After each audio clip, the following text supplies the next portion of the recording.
Composite case studies are a great way to demonstrate the challenges we face and stimulate thought and discussion about EPA's scientific integrity policy. A prominent physician suggests protoios, a chemical used in plastic products, is carcinogenic. He is quoted in the news saying children are particularly at risk. Suddenly, headlines about the dangers of protoios are everywhere. Protoios manufacturers release a report claiming there is no conclusive evidence linking the chemical to cancer. Nonprofits and worried parents send letters to a government agency asking it to address the dangers of protoios.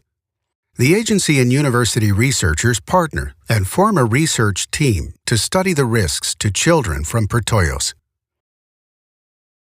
Protoios remains in the news. The manufacturing industry creates a national media campaign touting its safety. Community groups continue to demand answers from the agency and Congress. At the end of the study, the research team's report, together with other recent research results, support the conclusion that children exposed to everyday products and toys with high levels of protoios are at risk of leukemia. The research team prepares its first manuscript for publication in a prestigious scientific journal, and the government researchers on the team submit it for agency review and clearance. Agency reviewers raise concerns to their management that the research results could cause public panic and adverse economic impacts. The manager delays the release of the paper as he decides on next steps. Meanwhile, the university researchers approach a journal about publishing the results. The delay continues, and the editors of the scientific journal press the authors for the promised manuscript. The university scientists on the research team become impatient and go to the press, declaring that the agency is purposely delaying the release of scientific findings and endangering public health by allowing ongoing exposure to protoios. The agency has betrayed the public trust.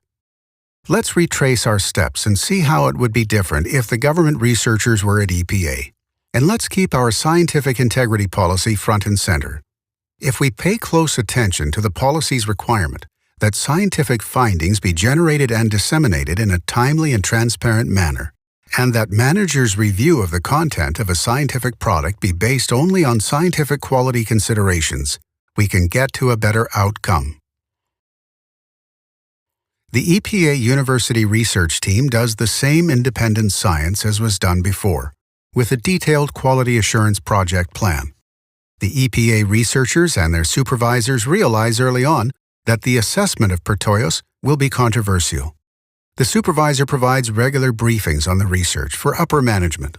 Consistent with the scientific integrity policy, EPA uses transparent internal review and clearance processes that ensure that reviews of scientific information are based only on scientific quality considerations.